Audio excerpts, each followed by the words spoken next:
Indépendant, j'avais mis devant toi la vie et la mort, et tu as choisi de vivre une vie séparée de moi. Et quoi? Pardon? On est où là? Excusez-moi, mais on est où là? C'est quoi cette histoire là? Ça existe pas tout ça, c'est un rêve ou quoi là? Je suis où là? Je t'avais envoyé des personnes te parler de Jésus, mais à cause de ton endurcissement de cœur et ton refus de changer, tu as persisté dans la mauvaise voie.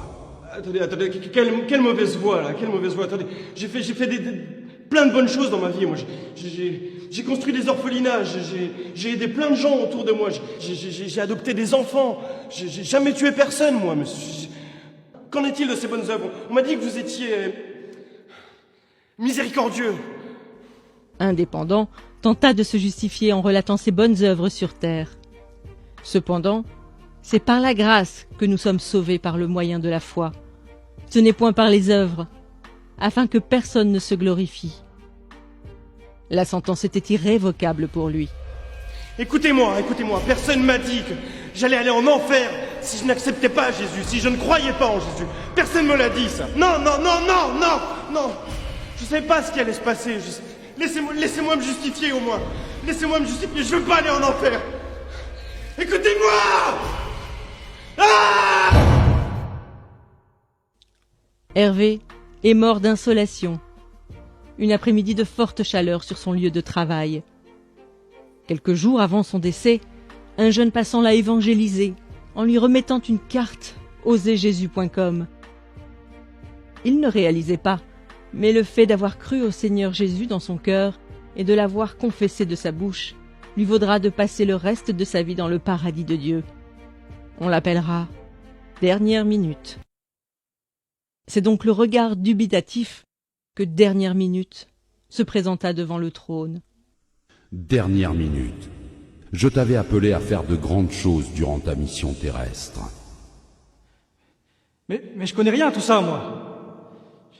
J'ai croisé ce jeune dans la rue, il y a quelques semaines, qui m'a parlé de Jésus, qui m'a dit que Jésus est mort par amour pour moi, de mon identité en Christ.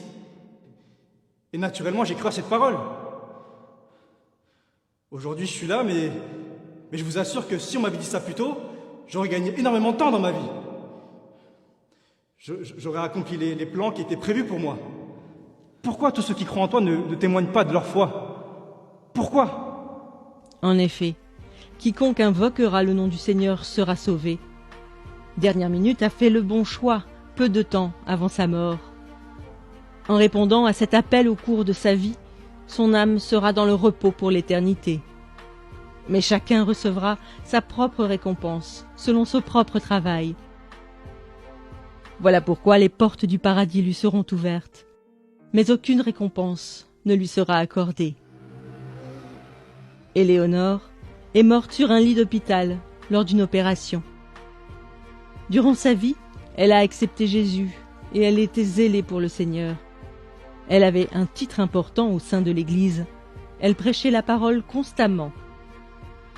Cependant, elle avait une relation adultère cachée avec un jeune frère de son Église. Elle a cru que le fait d'être utilisée par Dieu lui permettrait d'obtenir son passeport pour l'éternité. On l'appellera Double Vie.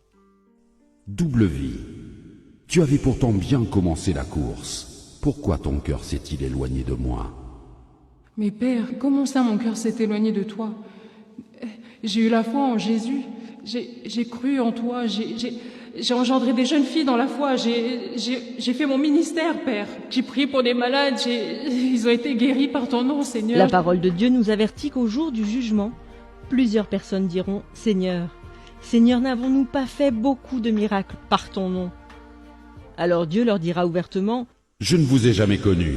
Retirez-vous de moi, vous qui commettez l'iniquité. » Le châtiment de double vie sera plus dur que celui d'indépendant, selon ce que Jacques avait annoncé, qu'il n'y ait pas parmi vous un grand nombre de personnes qui se mettent à enseigner, car ceux-là seront jugés plus sévèrement. Mais Père, je suis ta fille. Je veux pas aller en enfer. Non, s'il te plaît, papa. Brigitte a été emportée par la mort dans son sommeil au crépuscule de ses vieux jours. Pendant toute sa vie, elle s'est efforcée à être trouvée bon et fidèle serviteur avant d'affronter ce moment ô combien décisif. Malgré les épreuves et les déceptions qu'elle a vécues, elle a gardé son cœur de l'amertume et a persévéré dans l'action de grâce en toutes circonstances. Sans avoir de titre dans son église, elle témoignait régulièrement de Christ et prenait soin des âmes. Le juste juge la qualifiera de « cœur fidèle ». Cœur fidèle, Oui, Père, avance mon enfant. j'ai attendu ce moment toute ma vie. Ai-je manifesté les fruits que tu attendais? Ai-je été trouvé bon et fidèle? Si ce n'est pas le cas, je te demande sincèrement pardon. Selon qu'il est écrit, vous obtiendrez le salut de vos âmes au prix de votre foi. Cœur fidèle rejoindra le Père. Cependant, elle fut surprise de voir que Dieu l'avait appelée à mettre en place une multitude de choses comme une fondation pour les femmes veuves de son pays. Merci, Seigneur. Merci, Seigneur. Merci. Ces histoires nous exposent à ce à quoi nous serons confrontés. Indépendant est peut-être tout simplement votre collègue ou votre voisin, à qui vous n'avez jamais parlé de Jésus. Il sera jeté dans le feu éternel qui a été préparé pour le diable et ses anges pour l'éternité. En réalité, par votre obéissance à l'évangélisation, un de vous aurait pu lui éviter cette fin tragique. Bien qu'étant sauvé, Dernière Minute versera tout de même des larmes de regret. N'ayant pratiqué aucune bonne œuvre que le Seigneur avait préparée pour lui, il n'obtient aucune récompense, mais sera sauvé comme au travers du feu. Beaucoup de croyants n'allant qu'à l'église le dimanche et n'œuvrant pas dans le ministère verseront des larmes ce jour-là. Malgré son service pour Dieu, Double Vie passera l'éternité dans les flammes de l'enfer, car on demandera beaucoup à celui qui a beaucoup reçu. Si vous aussi vous vivez dans le péché, bien qu'étant en Christ, confessez-vous aujourd'hui, car nul ne sait ni le jour ni l'heure, mais le Maître arrive.